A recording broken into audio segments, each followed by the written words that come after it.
बिस्मिल्लाहिर्रहमानिर्रहीम। BS Urdu 6th semester. ज़मीन खदीजा मस्तूर का लिखा हुआ नावल है जिसके बारे में आज बात होगी।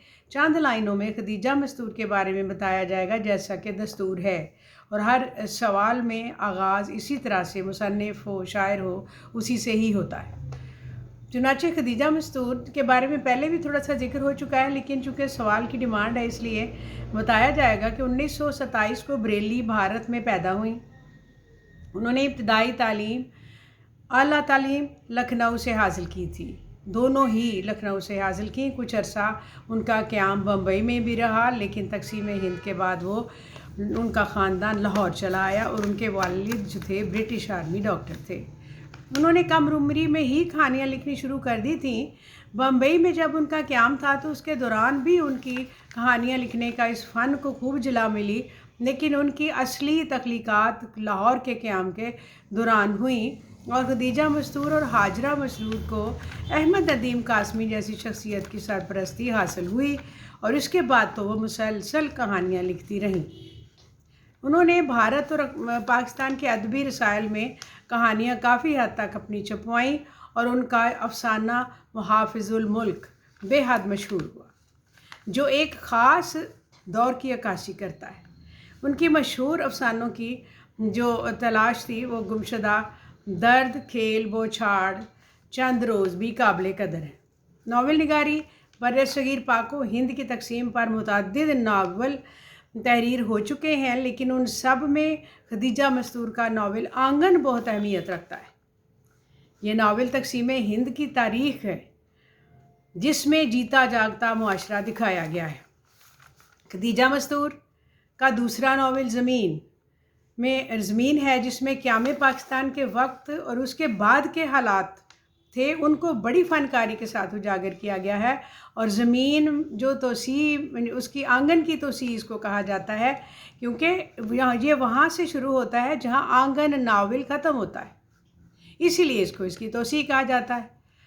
इस नावल में उन्होंने तारीख़ी शऊर का मुज़ाहरा किया है और इसमें पाकिस्तान की तारीख़ के हवाले से जो अक़दार थी उनकी शिकस्त और रेख्त और मुआशरती तब्दीलियों में का जो किस्सा बयान किया है, वो उन्होंने ज़िंदगी के मसाइल जो पैदा हुए थे वो बयान किए हैं। इसमें वो आलिया जो थी ना, उसकी जगह उन्होंने साजिदा एक कैरेक्टर इंट्रोड्यूस करवाया है। जो नावल का ये तासुर है कि तारीख़ के धारे पर बहते हुए इंसान क्या क्या मंसूबे बनाते हैं और किनारे पर आ लगने पर जब सोच और फ़िक्र ख्वाबों की तमाम मनाजिर बदल जाते हैं, ये इसमें उन्होंने बताया है। और आलिया की जगह उन्होंने इसमें साजिदा का कैरेक्टर दिखाया है। लेकिन ज़मीन में तारीख़, सियासत और किरदार इतने मुलव्वस नहीं हैं जितने आंगन में मुलव्वस थे। शायद वो तहरीक के इब्तदाई और इंतहाई दौर था और ये तंज़ीम का मरहला था। ताहम मुसन्निफ़ ने खलूस से नीयत के साथ तहरीक का इब्तदाई और इंतहाई दौर जो था उसको बयान किया है और पाकिस्तान बनने के बाद के हालात जो तारीख़, सियासत से अपना वजूद पाते हैं, गिरफ्त में लेने की सही की है। आंगन और ज़मीन में वो तारीख़ के दुखों के मौजू बताती हैं, लेकिन आंगन का कैनवस ज़्यादा वसी है। इसमें तो उन्होंने ये भी बताया है कि फ़लसफ़ा इसका समझने के लिए कि ज़मीन का मतलब क्या है, नावल का जो मौजू है वो क्यों इस तरह रखा गया, क्योंकि ज़मीन जो है उसका फ़लसफ़ा ये है कि वो ये बयान करना चाहती हैं कि ज़मीन क्या चीज़ है और इससे मोहब्बत क्यों ज़रूरी है। इस फ़लसफ़े को समझाने की ज़रूरत इस तरह से है कि अगर ज़मीन वतन के लिए हासिल की जाए तो इसका बेहतरीन हाल उसका मकसूद हो तो फिर इसका तक़द्दुस हद दर्जा बढ़ जाता है। वो भी दूसरे नस्ल निगारों की तरह और बात कारी को समझाने में, उनके जहन में उतारने का फ़न अच्छी तरह से जानती हैं और ज़मीन की अहमियत उन्होंने इस तरह से इसमें वाज़े की है, क्योंकि ये मुल्क हासिल किया गया था, मुल्क के लिए ज़मीन हासिल की गई थी। और उर्दू में इसमें जुगताई कुरातुल-ऐन हैदर की अहमियत अपनी जगह मुसल्लम है, लेकिन खदीजा मस्तूर के मुनफरिद मुकाम से इनकार नहीं हो सकता। चुनाचे वो इसमें बयान करते हुए हमें ये समझाती हैं कि ज़मीन हकीकत निगारी के लिहाज से जो फसादात के मौज़ूआत पर लिखा गया था उसके किरदारों का ताल्लुक़ भी मतवसत तबके से है। लेकिन साजिदा बहुत हसास बाहिम्मत लड़की है। हिजरत के बाद उसे मालिक के घर पनाह लेनी पड़ती है, वहाँ भी वो अपनी हैसियत को मनवा लेती है। हिजरत के बाद वो सलाहुद्दीन से बिछड़ जाती है और अपने तहफ़्फ़ुज़ के लिए नाज़िम से शादी कर लेती है, लेकिन आलिया की तरह तन्हाई का शिकार नहीं होती। इस नावल में ताजी का किरदार अहम तरीन किरदार है। नावल के मौजू के लिहाज से ये साबित होता है कि औरत चाहे आज़ाद मुल्क की हो या मुआशरा किसी पाबंद मुआशरे की क्यों ना हो, अगर वो कमज़ोर और बेबस है तो लोग उसे अपने मुफाद के लिए इस्तेमाल करते और फिर बाद में छोड़ देते। ताजी को इसकी माँ ने आज़ाद मुल्क पाकिस्तान भेज दिया कि कोई भी शरीफ मर्द उसे शादी करेगा, लेकिन पाकिस्तान में काजिम ने उसके साथ वही सलूक किया जो हिंदुस्तान में कोई गैर मुस्लिम नस्ली तासुब की वजह से करता। नावल में दूसरी हकीकत जो सामने आती है वो ये है कि क़याम पाकिस्तान की इब्तदाई बरसों में जिन लोगों ने मुल्क की बागडोर संभाली या मुख्तलिफ़ सरकारी ओहदों पर फायज हुए, उनमें से बेशतर ने महाजरीन के मसाइल हल करने की बजाय मुल्क की तरक्की तालीम के लिए सोचने की बजाय गैर कानूनी तरीके से अपनी हैसियत अपनी हकीकत को बदला। कुछ महाजरीन हैसियत के मुताबिक जायदाद ना पा सके तो वो मुआशी रिहायशी तंगी का शिकार हुए।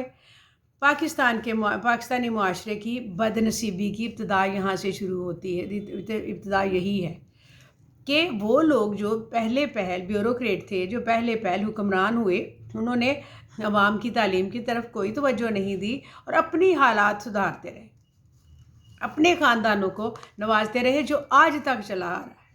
वही बुनियाद बनी हमारे लिए, यही हमारी बदकिस्मती का आगाज़ था। नावल माशरती हकीकत निगारों की रवायत में तहरीर हुआ है।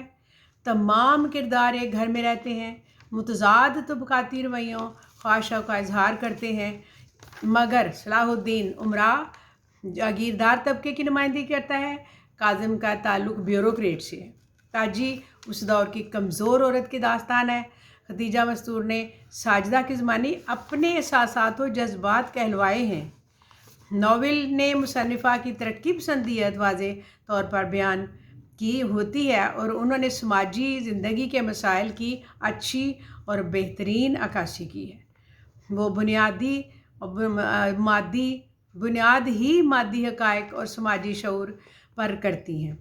डॉक्टर एहसन फ़ारूकी लिखते हैं कि ये उर्दू की दूसरी नावल है, पहली इमराव जानदा थी जिसको मैंने दूसरी बार पढ़ा और पहली बार से ज़्यादा लुत्फ़ अंदोज़ हुआ। ये नावल उनमें से है जो सही मुकाम पर पहुंच गई है और इसलिए इसमें फ़न का वो जादू है जो सर चढ़ जाता है और कभी नहीं उतरता। वो नहायत मामूली नकूश को नहायत नज़ाकत के साथ नावल में वो जेन ऑस्टन के शाना बशाना चलती हुई नज़र आती है।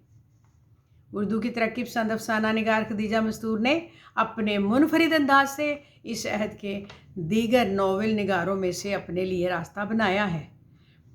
बज़ाहिर उनका नावल सीधे साधे स्पॉट प्लाट दिखाई देते हैं, लेकिन वो रमज़ियत से पुर हैं।